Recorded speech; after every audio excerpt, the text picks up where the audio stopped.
aquel viaje que emprendieron el Señor Jesús y sus discípulos en la barca, y ellos van atravesando el mar de Galilea, van al otro lado del mar, y cuando estaban viajando, se levanta una gran tormenta, y la Biblia dice que esas olas eran tan grandes y tan fuertes que azotaban la barca y ya parecía que se iba a hundir.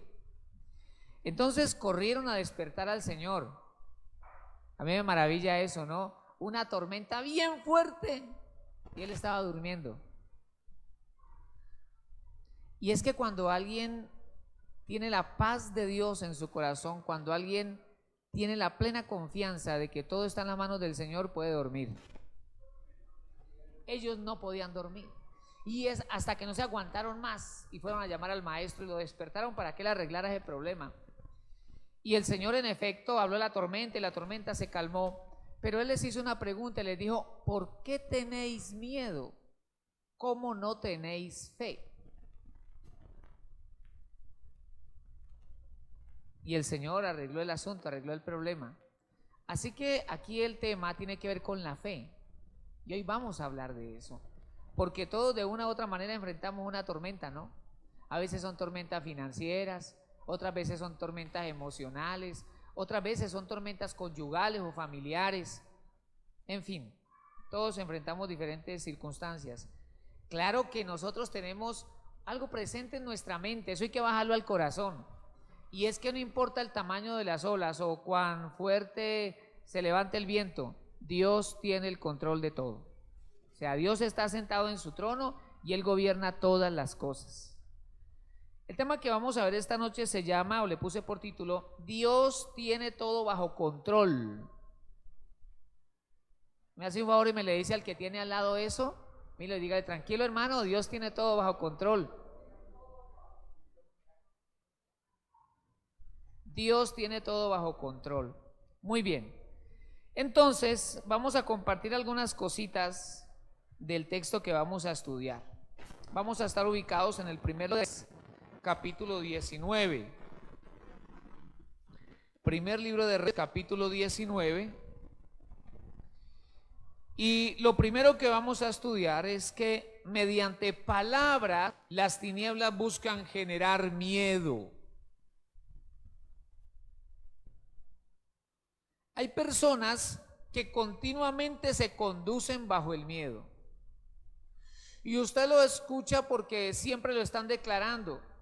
¡Ay, qué susto! Y que ir allá, ¡ay, qué miedo! Y que de pronto uno no sabe, ¡ay, no, qué susto! Y que para dónde van, ¡qué miedo! ¿Sí has escuchado o no? Siempre viven con susto, siempre están con miedo. Y a usted le toca hacer tal cosa así, ¡qué miedo! Siempre están con miedo. Y lamentablemente el miedo que gobierna su corazón termina afectando a los demás. A quien en un momento dado pueda tener fe, aquellas palabras pueden ser más fuertes que su fe y termina diciendo, ¡ay, cierto!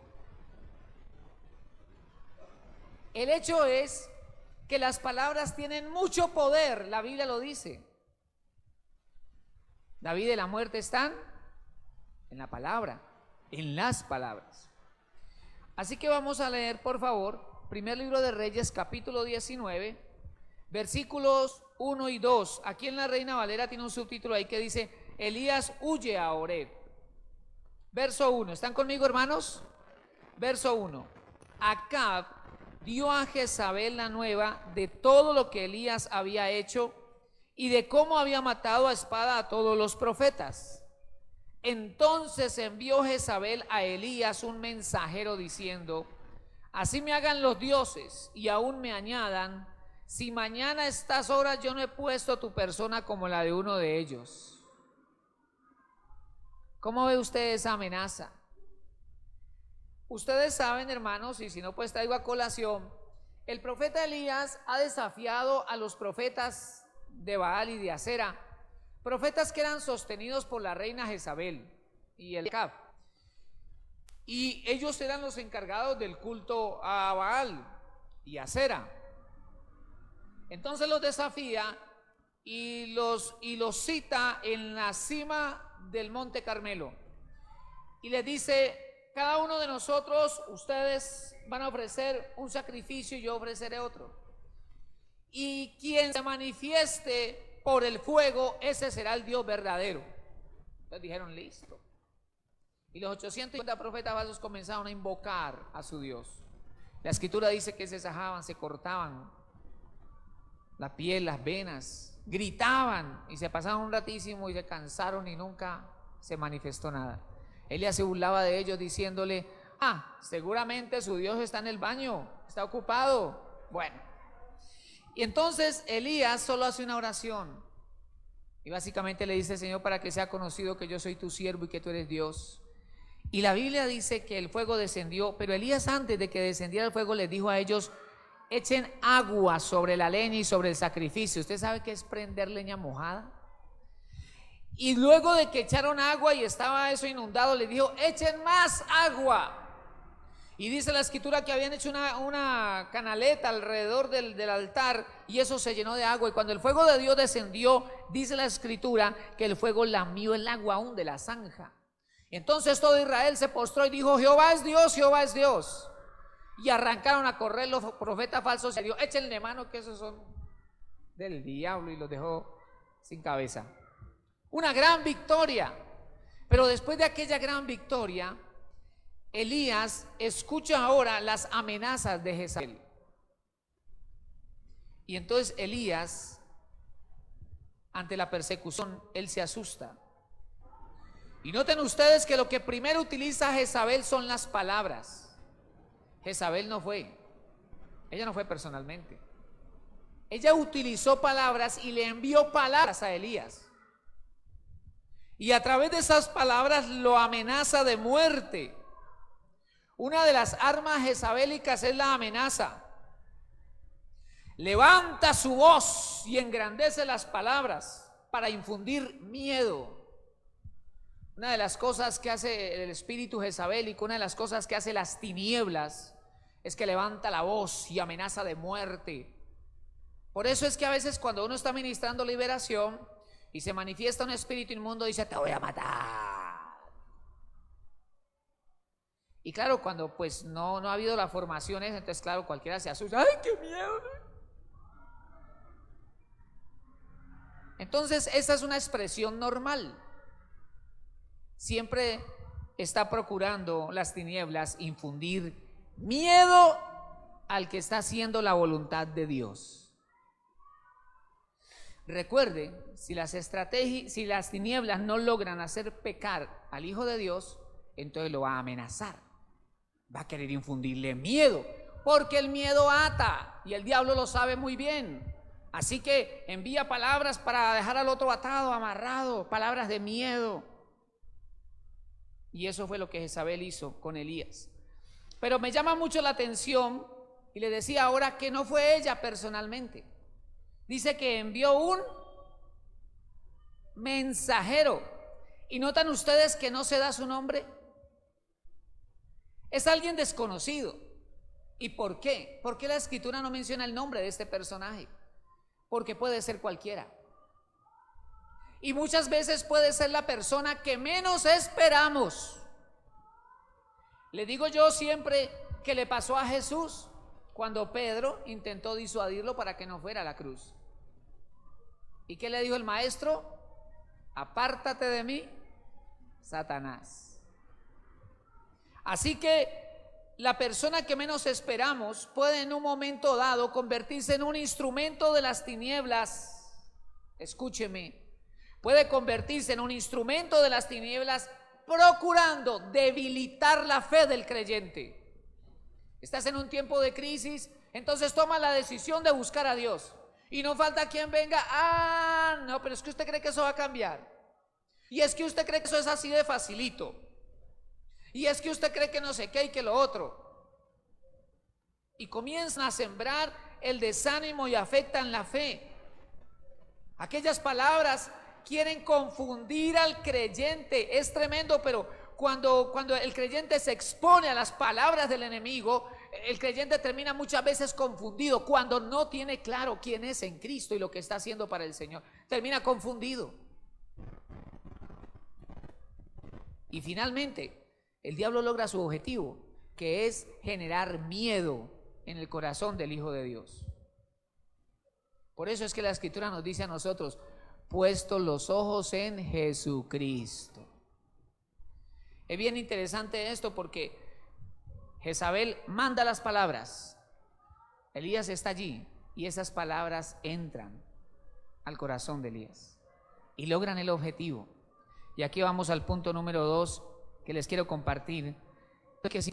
Las palabras generan imágenes. Guarde eso en su corazón porque esto es muy importante. Las palabras generan imágenes. Mire que mientras yo estaba hablando, usted ya se estaba imaginando al mensajero. Usted ya se estaba imaginando la escena en la que el mensajero llega a decirle a Elías. Esto sí que está bien desarrollado en los niños. Yo lo recuerdo mucho porque cuando yo era profesor yo le decía, listo, hacemos estos 5 ejercicios de matemáticas, todos los tienen que hacer. Y apenas termine les cuento una historia. Yo les encantaba porque yo les recreaba la historia. Yo tenía una Biblia ilustrada, entonces obviamente la historia era una de la Biblia. Entonces yo le empezaba a recrear los detalles y esos niños eran así, hermano. Yo los hacía sentar adelantico en el salón y yo empezaba la historia y ellos eran así.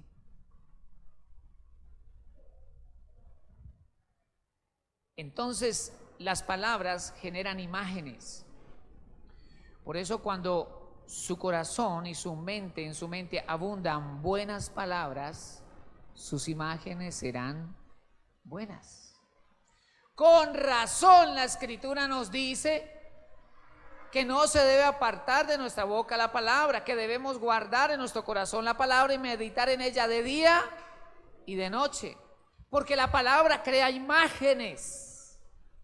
Leamos por favor, primer libro de Reyes, capítulo 19, versículo 3. Viendo pues el peligro, ¿qué fue lo que Elías vio? ¿Qué fue lo que Elías vio? Viendo pues el peligro. Mire lo que la Escritura dice. Viendo pues el peligro, el profeta se levantó y se fue para salvar su vida. Y vino a Berseba, que está en Judá, y dejó allí a su criado. En primer lugar nos dice ese versículo 3 que Elías vio el peligro. Miren hermanos, hace tal vez unas horas atrás Elías ha visto descender fuego de Dios del cielo, consumir ese holocausto totalmente y contra toda posibilidad porque todo estaba mojado a más no poder. Él vio cómo caen esos profetas falsos. Ve a toda una nación seguirlo a él.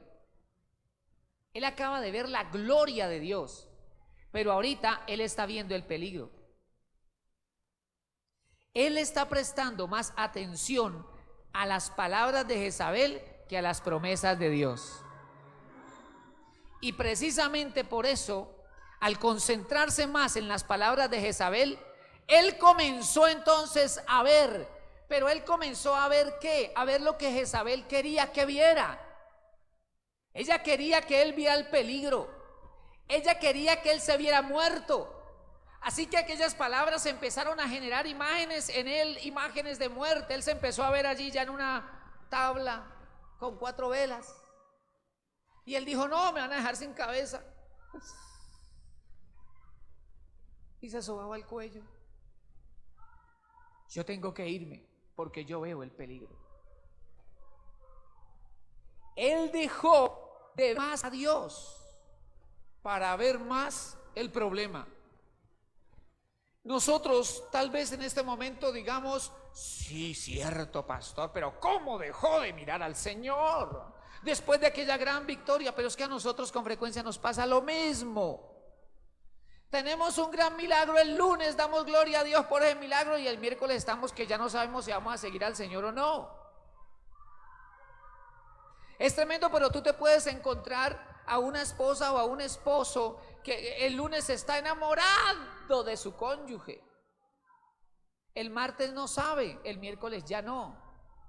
El jueves otra vez invoca cómo su cónyuge es una bendición de Dios. Pero el viernes está diciendo, ay, no está la lima que me tocó a mí, bendito sea Dios. Es que yo lo digo porque lo he vivido. Cuando me toca atender situaciones de consejería. ¿Qué hubo? ¿Cómo vamos? Bien, pastor, bien, para la gloria del Señor. Siguiente consejería, no, pastor, esto ya no, esto no. Todo tiene solución ya. A la otra consejería, bien, para la gloria del Señor, vamos bien, y mejor dicho, vamos a conquistar el mundo. Listo, vamos bien. Siguiente consejería, ay, no es que vine sola, vea, miren.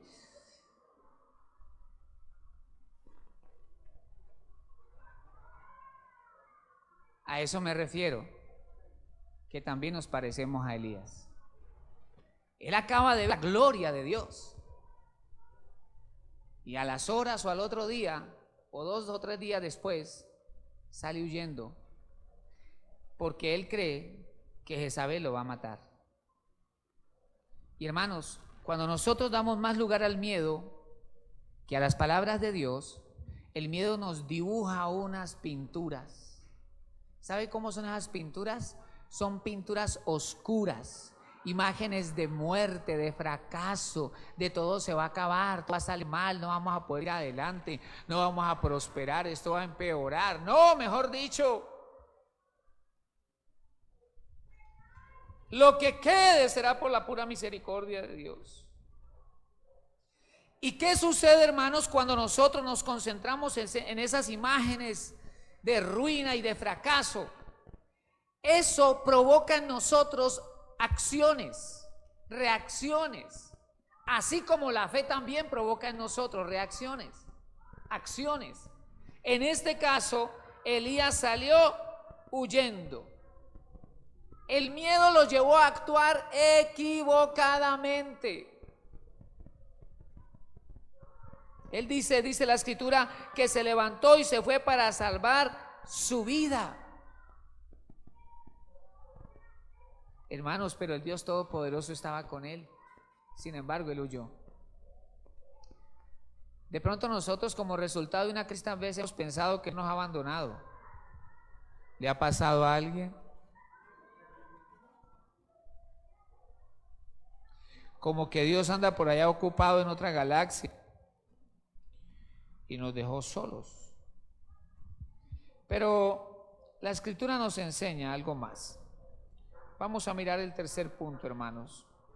Tenemos que cuidarnos de esto. La angustia no es buena consejera. Yo no le había puesto atención. A veces uno sale y en la calle escucha música, letra. ¿Qué día creo que mi esposa fue a recoger algo? Entonces yo me quedé en el carro y había sonando por ahí una música. Carachas, me acuerdo esa letra, hombre, me llamó la atención. Esa canción decía algo así como: hola soledad, no me asusta tu presencia.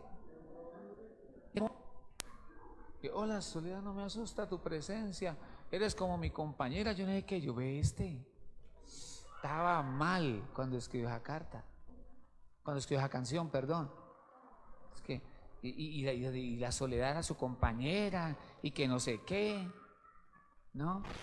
Y note usted que cuando uno está depresivo también le gustan las canciones. Sí, la gente, ay, tan bonita la canción. Y lo ministra la canción. Y permitimos, escúcheme, permitimos que las vivencias de otros nos vengan a decir cuál es el camino que tenemos que seguir. Y somos con frecuencia víctimas de nuestras propias emociones. Por eso le puse allí: la angustia no es buena consejera. Vamos a leer, por favor, allí en el capítulo 19, la primera parte del versículo 4. Y él se fue. Bueno, antes de esa primera parte del versículo 4, ¿qué dice la última parte del versículo 3? Y dejó allí a su criado. ese dato es importante. Él le dijo, usted me queda aquí. Yo voy a continuar solo. Y se fue. Versículo 4. Y él se fue por el desierto. Hermanos, miren esto. Cuando usted se levanta un día y usted dice, ay, yo quiero caminar, ¿cierto? Usted dice, yo quiero caminar, pero quiero ir a una zona verde. Si nosotros tuviéramos aquí un desierto, yo creo que ninguno de nosotros diríamos, ay, yo quiero ir a caminar, quiero la naturaleza, voy a irme por el desierto. ¿Cierto que no? Eso es extraño. ¿Uno qué escoge? La zona verde, el parque, las flores, las aves, el manantial. Uno dice, no, yo me voy por allá. Él escogió, dice versículo 4, y él se fue por el desierto un día de camino. ¿Cuánto tiempo caminó? Un día. Déjelo allí, por favor, ahora continuamos leyendo. Él se fue, nos dice la escritura, un día de camino, y dice que fue por el desierto. Yo no sé a cuánto les ha pasado que a causa de una crisis, de un problema en su casa, se van a andar. Y si es una ciudad, cogen la vía más larga, la que nunca antes habían caminado. Y comienzan a andar y andar y andar y andar, hasta que ya los pies no les dan más. Y su mente experimenta una cantidad de pensamientos y piensan esto y piensan lo otro. Yo me pregunto, ¿qué hubo durante ese día en la mente de Elías? Hermanos, Elías, como ninguno de nosotros había visto la gloria de Dios, es llamado el profeta de fuego, un hombre de Dios tremendo. Dios había hecho grandes milagros ya a través de este hombre. Tremendo. ¿Qué se pueden ustedes imaginar ese hombre caminando durante un día? Porque él viene huyendo, porque iban a matar. Ese era su temor. Y camina durante todo un día y todavía por un desierto. Entonces en su paisaje lo único que tenía era arena, unos buitres por ahí dándole la vuelta a ver, esperando a qué hora podían almorzar. Ese era el panorama, hermano. Porque es que eso es lo que hace la angustia. La angustia nos pinta ese paisaje y nos lleva a esos escenarios de más tristeza todavía. Un día de camino. El corazón cae bajo depresión o cae bajo angustia. Cae bajo tristeza. Y esa no viene de Dios, porque hay una tristeza que viene de Dios para arrepentimiento cuando se ha pecado. Pero aquí estamos hablando de esa tristeza que aflige. Entonces, ante eso, ante esa situación emocional que él está viviendo, él escoge el desierto para irse a andar. Por eso le puse allí, la angustia no es buena consejera. Cuando una persona está en un estado de angustia o depresión, las decisiones que toma son malas. ¿Y sabe por qué? Porque la persona quiere autocastigarse. La persona se ve a sí misma como una persona mala, entonces escoge el camino más difícil, porque la persona llama la atención sobre sí misma. ¿Usted no ha escuchado que a veces cuando la mamá ya es mayorcita y está en la casa y quiere llamar la atención, usa ese tipo de frases? Pero va a venir el día cuando les haga falta. Van a ver cuando yo falte. ¿Ve? Hay una crisis emocional, hay un problema emocional.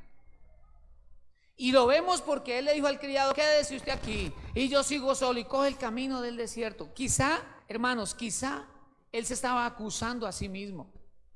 Él tal vez está concluyendo que lo que había hecho, lo había hecho mal, que tal vez no había actuado en la manera en que Dios esperaba de él. Y uno de los problemas es que una crisis emocional, atmósfera ideal para que nazca la incredulidad. Es el ambiente ideal donde se germina la incredulidad. La persona termina creyendo que Dios no está ahí, que Dios no se está ocupando de la persona. Por eso tenemos que alimentar la fe con la palabra de Dios, porque la fe te levanta por encima de las tormentas.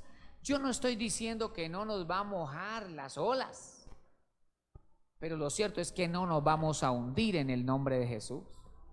Y que muchas veces, hermanos, Dios va a permitir eso. Muchas veces Dios va a permitir que las olas se levanten y que el viento contrario sea fuerte. Muchas veces Dios lo va a permitir. ¿Y sabe por qué? Porque Dios nos quiere enseñar a depender de Él, a poner nuestros ojos en Él. Yo a veces le digo a mis hermanos, reflexione por un momento por qué está en esta crisis, por qué su familia no le puede ayudar, por qué todas las puertas se cierran, por qué todo está así, por qué estás como arrinconado. Porque Dios quiere que lo busques, Dios quiere que vayas a un encuentro con Él. Y de hecho eso fue lo que tuvo que hacer Elías, tuvo que ir a un encuentro con Dios. Y ahí la situación fue transformada. Y vamos aquí al cuarto punto que les quiero compartir. Dice la escritura que él se fue y se cubrió bajo la sombra de un árbol que se llama enebro. El enebro representa reflexiones o conclusiones equivocadas.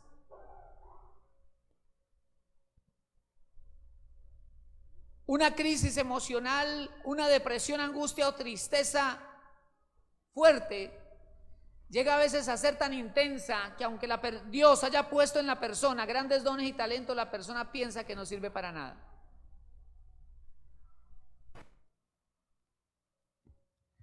Vamos por favor a leer allí ahora sí el capítulo 4, pero completo, el versículo 4, perdón, capítulo 19, versículo 4 completo. Y él se fue por el desierto un día de camino y vino y se sentó debajo de un enebro y deseando morirse, dijo: basta ya, oh Jehová, quítame la vida, pues no soy yo mejor que mis padres. ¿Será que alguna vez nosotros hemos hecho esa oración?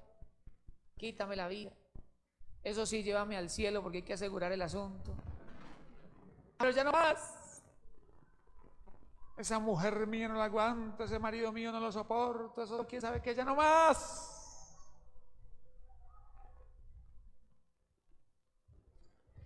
Vamos a reflexionar en algunas cosas que ocurren debajo del enebro. Del enebro quiero decirles que es un arbusto grande, puede alcanzar unos 2 metros. Leí en algunos diccionarios que no tiene muchas hojas, es espinoso, pero da sombra. Entonces Elías se fue para allá. Pero en este enebro ocurren cosas, por eso la expresión, el enebro representa reflexiones equivocadas. En primer lugar, Elías deseaba morirse. Esa es una reflexión equivocada, esa es una conclusión equivocada. Yo le decía ahora, ¿cuántas veces nosotros hemos de pronto deseado la muerte? Pero eso está mal, eso no está bien, porque nuestro Dios es un Dios de vida, no de muerte. Pero eso puede ser el resultado de un tiempo de angustia o de depresión, pero de eso tenemos que cuidarnos, porque cuando nosotros abrimos esta boquita y hablamos de ese tipo de cosas, el espíritu de muerte se anda por ahí. Así que tenemos que tener mucho cuidado. Y si nosotros hemos estado declarando muerte o clamando muerte, pues hay que reprender eso en el nombre de Jesucristo el Señor. Y más bien clamar la vida de Jesucristo. De hecho, estaba tan equivocado Elías que él no se iba a morir. Él no se iba a morir. En el plan de Dios no estaba la muerte de Elías, pero él estaba pidiendo lo que Dios nunca le iba a conceder. ¿Se acuerdan que Dios lo llevó vivo? Mandó un taxi, Dios, un carro de fuego, y se lo llevó vivo. Elías nunca murió hasta este momento, ¿no? Parece ser que en Apocalipsis va a haber una participación de él y, en fin, lo cierto es que el Señor se lo llevó vivo. Entonces él estaba pidiendo que Dios nunca le iba a conceder, y yo pensaba, ¿será que a veces pedimos nosotros cosas que no están en el plan de Dios? A mí me parece que sí. A veces nos dejamos guiar tanto por nuestro ego, por nuestros propios deseos, que pedimos cosas que no están en el plan de Dios. Y más aún decimos, pero Dios me la va a dar. Y Dios arriba dice, no, hermano, nada, ni en esta vida ni en la otra. Eso no estará en tu vida.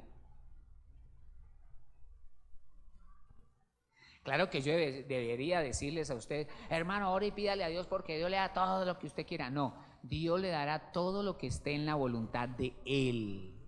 Y gloria a Dios por eso. Él estaba haciendo una oración necia. Que Dios cierre los oídos y nunca escuche nuestras oraciones necias. Porque a veces oramos mal, hermanos. Ahora, Elías le dice a Dios, basta ya, oh Jehová. Tal vez Elías estaba fatigado, tal vez Elías estaba decepcionado, tal vez Elías estaba confundido. Y él levanta una oración a Dios y le dice, basta ya, Señor. Yo creo que la razón de Elías no estaba el darle órdenes a Dios, como decirle, hasta aquí pues, se acabó. No, yo no lo veo en esa tónica, yo lo veo es como el siervo que está cansado, además viene de un día de camino por el desierto, hágame el favor, viene con ese problema encima, la crisis emocional, y levanta esa oración. Recuerdo a alguien tiempo atrás que me contó, pastor, llegué a estar en una crisis tan profunda que yo le hablé feo a Dios y le hablé mal. Y yo, ¿en serio? Me dijo, sí, yo le dije esto y esto. ¿Verdad? Porque palabras así muy fuertes contra Dios. Dijo, ¿y qué pasó? No, a los 2 segundos yo estaba tirado en el suelo pidiéndole perdón. Yo estaba mal, yo no sabía qué hacer. Pero Dios es bueno. Dios es bueno, hermano. Y si no fuera por su misericordia, ninguno de nosotros estaría aquí hoy. Y él le pide a Dios, quítame la vida. Quítame la vida. Hablábamos de una oración equivocada, pero noten que al final él expresa algo. Al final del versículo 4 él dice, pues no soy yo mejor que mis padres. Ahí podemos ver que Elías se estaba comparando con sus padres. Tenemos un vacío y es que la escritura no nos habla de los padres de Elías. De hecho, Elías de pronto irrumpe en la historia de Israel como el siervo de Dios. Pero no encontramos los antepasados de Elías con claridad ni que nos den detalles, como por ejemplo podemos encontrar detalles de los padres de Moisés o detalles de los padres de Sansón. Pero en este caso no. El hecho es que él se compara con sus padres y él dice, yo no soy mejor que mis padres. Una versión dice, no valgo más que mis padres. O sea, él se está menospreciando. Pues nosotros en nuestro corazón albergamos la tristeza, la angustia, la depre. Nosotros llegamos a esas conclusiones. Y nos vemos entonces, como yo les digo, como la alfombra, la cáscara de banano, la alpargata que nadie ha recogido, la chancla que dejaron tirada.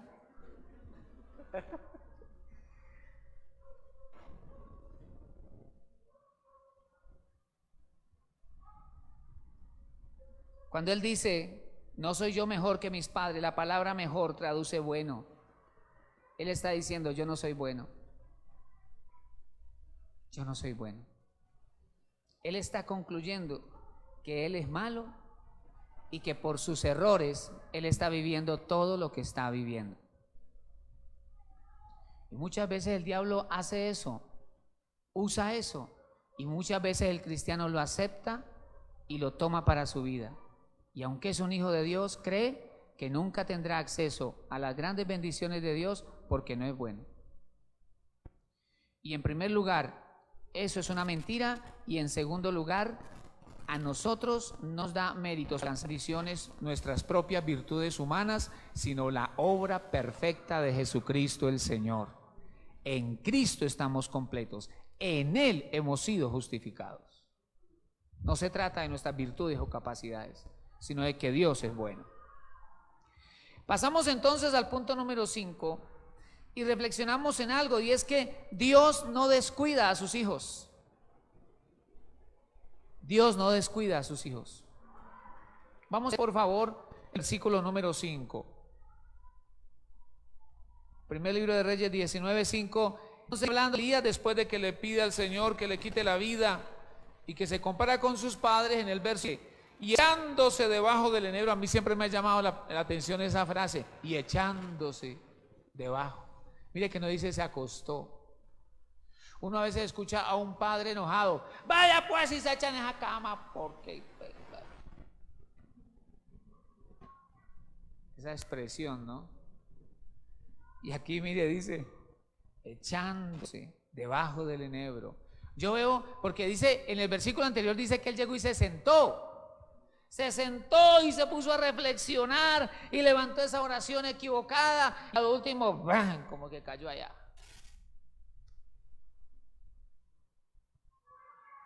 Dice, versículo 5, y echándose debajo del enebro se quedó dormido. Y he aquí, eso me parece tan hermoso, hermanos.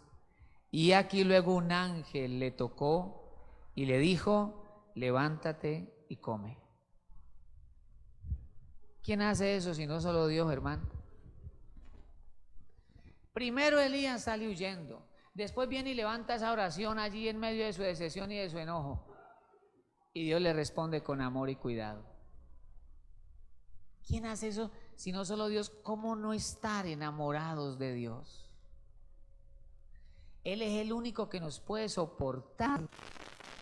Y que sabe cómo trabajar con nosotros. Elías estaba fatigado, cansado por su caminata, por la crisis, y entonces se quedó dormido. Es muy lindo porque la Biblia no nos dice cuánto tiempo durmió, pero el hombre durmió un rato.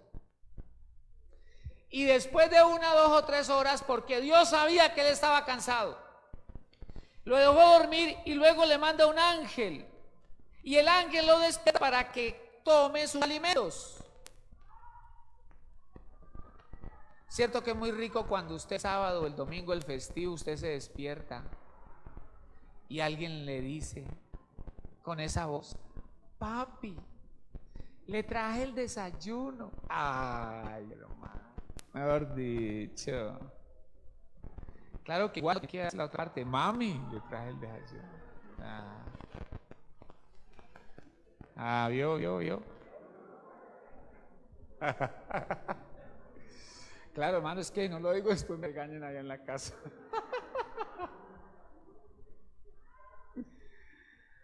Pero lindo, ¿verdad? Mandaron un ángel, hermano. ¿Y sabe de qué me acordé? Que cuando Jesús estaba orando, Jesús le dijo al Padre, Padre, pasa de mí esta copa, pero que no se haga mi voluntad sino la tuya. ¿Sabe qué hizo el Padre? Mandó un ángel para fortalecerlo, pero no le quitó la cruz. Así que habrá situaciones que tenemos que vivir, hermanos, difíciles, pero Él siempre nos dará su fuerza. Y al final veremos la victoria en el Señor. Hay cosas que no entendemos, hermano, yo se lo voy a decir. Hay momentos críticos en la vida donde el dolor o la dificultad será tal que tocará lo más profundo de su ser, pero no faltarán las fuerzas del Señor para atravesar esa etapa. Y al final Dios habrá hecho algo bien bonito en nuestro corazón, cosas que a veces nosotros mismos ignoramos, pero del horno salimos refinados. Gloria a Dios. Sabía Dios que el profeta estaba pasando por una profunda crisis. Dios lo sabía. Y a pesar de todo, Dios deja que él hable y que diga cosas equivocadas y finalmente se durmió. En ninguno de esos momentos Dios lo desechó, Dios no lo olvidó, Dios estuvo al tanto. Dios no se enojó con él, más bien le envía un ángel. Un ángel. Cuando una persona está en angustia, en tristeza o en depresión, ¿cierto que se le quita el apetito? Usted no ha visto, sí, porque el que esté con tristeza pero come no está tan triste. Olvídate. El que está sumido en tristeza o que está con angustia o con una depre, ¿qué es lo primero que dice? Yo no me quiero levantar hoy, amanecí con la depre. Una señal del que está en depresión es que no se baña. Yo no me quiero bañar. No se quiere arreglar, no quiere salir de la casa y pues tampoco nadie se le va a arrimar. Y entonces, vean, ya está listo el desayunito. Yo no quiero comer nada hoy. El almuerzo, vean, yo no quiero comer, no me entienden, no quiero comida, no quiero nada. Teniendo en cuenta ese detalle, no sabemos cuánto tiempo llevaba Elías sin comer. Porque caminó por el desierto un día y no crea que él se fue con lonchera. No sabemos si la situación empezó desde que él tuvo que huir. Así no había tomado alimento. Y Dios lo sabía. Dios sabía que él necesitaba dormir y Dios sabía que él necesitaba comer. Por eso, hermanos, ninguna de nuestras necesidades es desconocida para Dios. Y pasamos aquí al punto número 6. En Dios hay la provisión. Y quise poner esa palabra provisión para que tengamos en cuenta que Él es nuestro proveedor espiritual y material. Él es el que nos da provisión para nuestro espíritu, fuerza, unción, dones, renovación en el espíritu, pero también es el que nos da la provisión material. Leamos por favor versículos 6 y 7, pero lea esto con un corazón abierto. Póngale cuidado. Primer libro de Reyes 19, versículo 6. Entonces él miró, o sea, Elías, que el ángel lo despertó. Elías miró, verso 6. Entonces él miró, y aquí a su cabecera una torta cocida sobre las ascuas. ¿Está leyendo conmigo, hermano? Una torta cocida sobre las ascuas y una vasija de agua. Y comió, y bebió y volvió a dormirse. Elías estaba muy cansado. Porque ¿cómo es que uno en el desierto está dormido y aparece alguien y lo despierta para darle torta y darle agua y come y vuelve a dormir? No le dice quién es usted, de dónde viene, para dónde va, porque no será que no tiene burundanga esa cosa que usted me quiere dar. ¿Cómo hace? Porque era un extraño. Y él recibió y volvió y se quedó dormido. Versículo número 7.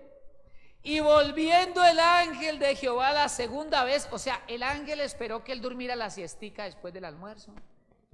Y volvió y lo despertó. Dice, y volviendo el ángel de Jehová la segunda vez lo tocó, diciendo, levántate y come, porque largo camino te resta. Eso me pareció maravilloso.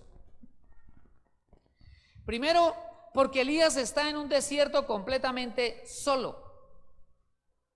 En realidad estaba solo. Dios estaba cuidando de él. Dios estaba en el asunto. Y viene un ángel, dale cuidado, viene un ángel con los ingredientes del cielo y arma una torta. Arma allí un horno, porque dice sobre las ascuas, que son piedras al rojo vivo o carbón, brasas. Prepara la torta mientras Elías está roncando. Yo no sé si él roncaba, pero bueno, una frase allí. Y el ángel prepara la torta y la pone sobre las brasas. Le da la vueltica y cuando ya está, la toma en un recipiente, se la pone allí en la cabecera. Elías, coma. Y aquí le traje también agua.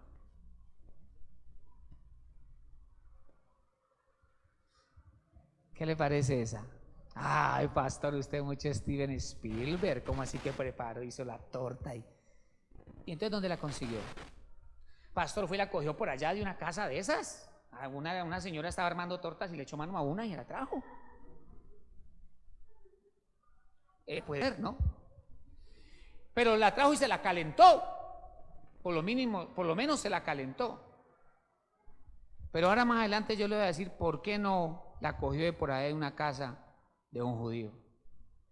Ese alimento venía del cielo. Y ese ángel preparó el alimento para Elías. Y Dios, que nos conoce, sabía que Elías necesitaba dormir. Entonces lo dejó dormir otra vez.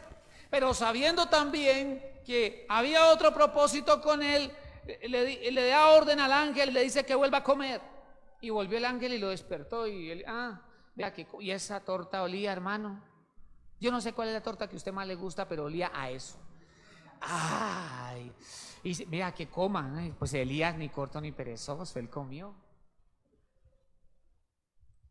Y el ángel le añade una frase la segunda vez que lo despierta y le dice: porque largo camino te resta. Largo camino te resta. Cuando Elías pensaba que el camino de él se había terminado, Dios le está diciendo: mijito, queda mucho por andar. Cuando el hombre termina, Dios comienza. ¿Sabe por qué Dios permite que lleguemos a ciertas crisis en la vida duras, donde todo se te viene abajo, todo se te cae, no te puedes agarrar de nada? Y permite Dios que en nuestra vida ocurra eso, para que tenga que salir de nuestra boca y de lo profundo de nuestro ser la frase: Señor, yo no soy capaz. Si tú no me ayudas, yo no soy capaz, porque hasta aquí llego yo. Entonces Dios dice: qué bueno que tuvimos que llegar a este momento para que lo entendieran, muchacho, pero vamos así. Lo que vamos a hacer, lo vamos a hacer a mi manera. Y entonces ahí es quebrado nuestro orgullo, es quebrada nuestra soberbia, y desarrollamos algo que de verdad es humildad de corazón. Y todo lo que venga, todo el honor, la bendición, la honra que Dios nos dé, siempre le daremos la gloria al Señor. Son escuelas difíciles, pero necesarias. Necesarias. Y viene el último y séptimo punto. Prepárate para lo nuevo de Dios. ¿Sabe que vienen cosas nuevas? Hermanos, vienen cosas nuevas. Vienen cosas nuevas. Y si usted está pasando por un tiempo de esos, pues prepárese más, porque cosas nuevas vienen. Bendiciones nuevas del Señor. Leamos, por favor, y reflexionemos en el versículo 8.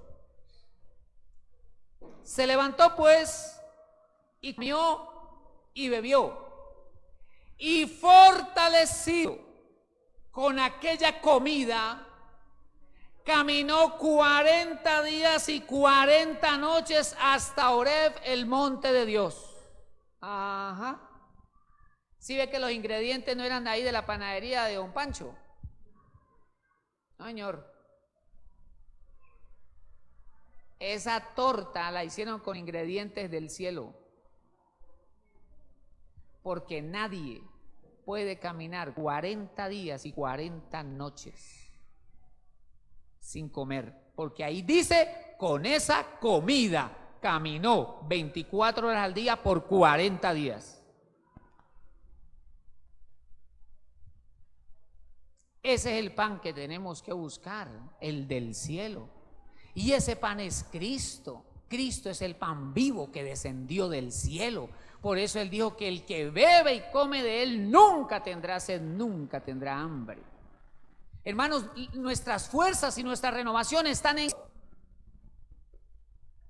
La fortaleza nuestra está en el secreto con Dios. De hecho, observen que Él está solo. Y de allí sale, dice la Escritura, para Horeb, el monte de Dios. Él estaba sin fuerzas, él estaba agotado, es más, él quería morir. Pero el Señor le dice: no, largo camino te resta, tenemos muchas cosas por hacer. Lo que estoy haciendo contigo es fortalecerte, renovarte para el nuevo tiempo que viene. Porque de allí Dios lo lleva a Horeb, el monte de Dios. Es decir, el Señor no lo quería en el enebro. De allí Dios lo vino a sacar para llevarlo al monte de Dios. Es decir, Él no quería que Elías estuviera bajo el manto de la crítica, bajo el manto de la quejabanza, de la depresión y de la angustia. Eso, Dios lo sacó de allí y lo llevó a su presencia, al monte de Dios. Y estando en la presencia de Dios fue cuando el Señor vino y le habló y le dijo: Elías, necesito que vayas a ungir al que va a ser rey de Siria. Vas a ungir al rey de Siria, vas a ungir al que te va a suceder, que fue Eliseo. Lo formó por unos 12 o 14 años más. De manera, hermanos, que cuando nosotros pensamos que todo está acabando, la realidad es que todo está a punto de empezar. Amén. Y que la mejor decisión que podemos tomar es ir a la presencia de Dios. Como yo a veces les digo a hermanos en la consejería: ya deje de oír al vecino, deje de oír a la hermana, al primo, deje de oír su propia voz, vaya al secreto de Dios. Ve a buscar al Señor. Y en ese secreto Dios te va a dar una palabra y te va a sacar de tu situación. Quizá lo que Dios está esperando es que tú lo busques. Todo está bajo el control de Dios, bajo el gobierno de Dios. Así que no sé por qué situación usted esté pasando, pero Dios está al tanto de su situación. Dios está al tanto de su crisis. Así que lo que tenemos que hacer es entrar en su presencia.